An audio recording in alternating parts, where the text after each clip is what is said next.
एक जिल्हा एक उत्पादन 2024 पुरस्कारात महाराष्ट्राची भव्य कामगिरी, राज्याला अ श्रेणीतील सुवर्ण पदक, नाशिकसह 5 जिल्ह्यांना राष्ट्रीय सन्मान।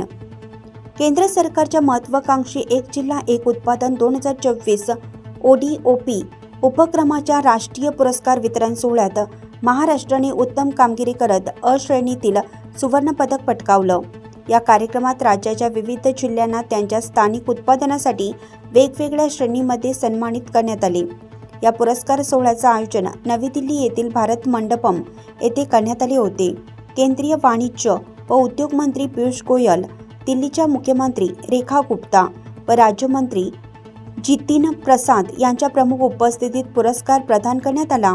या उपक्रमाअंतर्गत रत्नागिरीच्या हापूस आंब्याला सुवर्ण, नागपूरच्या संत्र्यांना रौप्य, अमरावतीच्या मंदाकिन संत्र्यांना कांस्य, तर नाशिकच्या द्राक्ष आणि मनुकांना कृषी क्षेत्रातील अ श्रेणी अंतर्गत विशेष उल्लेख पुरस्कार मिळाला। नाशिकच्या द्राक्ष आणि मनुकांनी आंतरराष्ट्रीय बाजारपेठेत मोठी प्रतिष्ठा मिळवली असून त्यांच्या गुणवत्तेमुळेच हा सन्मान मिळाल्याचं मानलं जात आहे।